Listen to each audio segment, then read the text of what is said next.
네, 이제 오늘 이 시간에는 최근 반등하고 있는 VLCC 운임을 통해서 이러한 현상이 일시적인지 아니면 이제 연속성이 있다고 보는지 그 점에 대해서 한번 생각을 해보겠습니다. 현재 이제 러시아 우크라이나 전쟁 이후에 이제 전 세계 원유 시장의 흐름이 이제 바뀌고 있는데요. 그리고 이제 그 가운데는 이 VLCC를 포함한 탱커선 시장이 있습니다. 처음에는 이제 많은 전문가들이나 투자가들도 이 탱커 선박에 대한 수혜가 단기적으로, 그러니까 일시적이라고 예상을 했지만 최근에 이제 벌어지는 일련의 사건들을 보면 이게 조금 더 길어질 거라고 전망을 하고 있습니다. 그럼 이제 그 이유가 무엇일까요? 먼저 첫 번째는 더 많은 러시아산 원유가 오랜 기간 동안 인도랑 중국으로 향할 것이기 때문입니다. 현재 이제 중국 같은 경우 그 사우디를 제치고 러시아로부터 제일 많이 원유를 수입하고 있고요.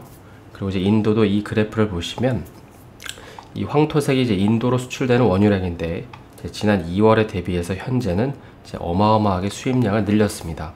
지금 이제 유가가 90에서 100불에서 왔다 갔다 하는데 러시아가 이제 본인들만 70불에 수출해 주겠다고 하면 이걸 안 살 이유가 없는 것이죠. 다음 이제 두 번째 이유는 이 현재 러시아산 원유 수입을 금지하고 있는 유럽이 앞으로는 이 다양한 곳에서 원유를 수입할 수밖에 없기 때문입니다.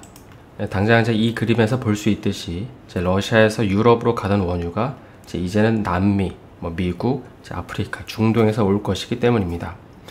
그리고 이제 이런 구조적인 변화는 단기적으로 끝날 게 아니라 앞으로 몇 년 동안은 지속될 흐름이기 때문에 현재 탱커선 시장은 좀 이러한 이유로 긍정적으로 보는 시각이 있습니다. 그래서 이제 여기까지 정리를 해보면 최근에 이제 원유 시장에서는 이 원유를 보내는 쪽이나 이 받는 쪽에서 수요가 늘어나고 있고, 또한 이제 지리적으로 먼 거리에서 수입과 수출을 해야 되기 때문에 운임이 오르면서 최근에 이제 VLCC나 이제 수에즈막스 그리고 이제 아프라막스를 가리지 않고 다시금 이제 좋은 흐름을 보이고 있는 것입니다. 특히 이제 가장 최근에는 이 아프라막스나 수에즈막스급 같은 이 단거리 전용 중형 선박 시장이 좋은데요. 이제 그 이유에 대해서도 여러 가지가 있겠지만 일단 이제 아프라막스 같은 경우에는 이제 수심이 이제 15m 이내면 대부분 입항이 가능하고 가용 가능한 선박수도 많기 때문입니다. 물론 이제 아프라막스급 세 척을 쓸 바에는 이 VLCC 한 척으로 커버하는 게 낫지 않냐 이렇게 말할 수도 있지만은 기본적으로 VLCC는 입항 가능한 항구도 제한적이고요.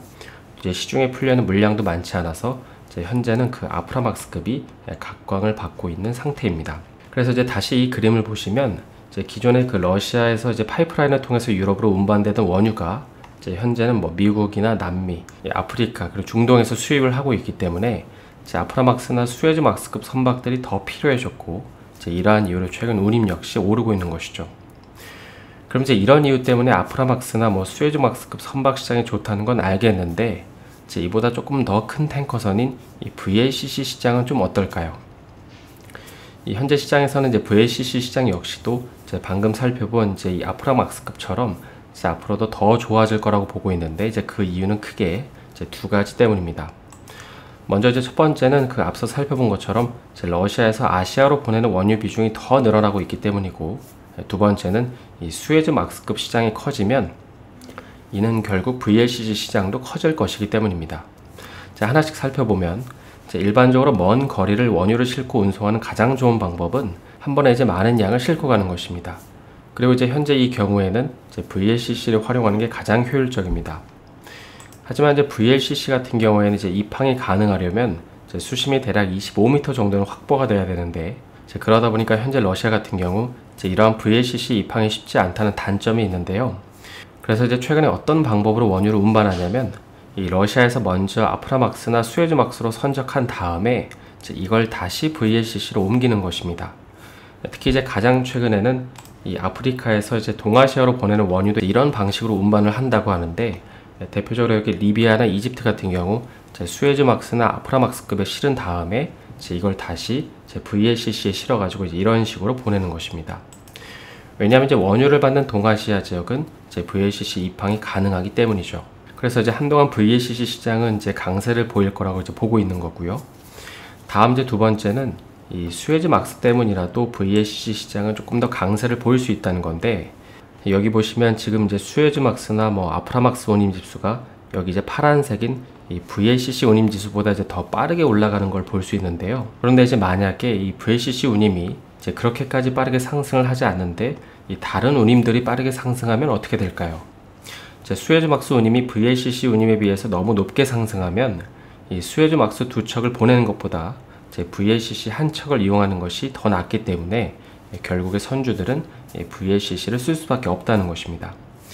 따라서 당분간은 수에즈막스나 아프라막스 운임이 크게 꺾이지 않을 것으로 보이는 만큼 결국에 이 수에즈막스 운임이 VLCC 운임도 밀어올리면서 VLCC도 다시금 좋아질 것이라는 것입니다.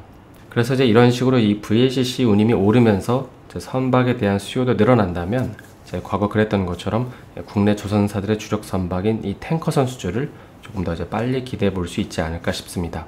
왜냐하면 현재 탱커선 인도량도 2026년까지밖에 없고 탱커 선박량 대비 이 수주 잔고 역시도 최저 수준을 보이고 있기 때문이죠.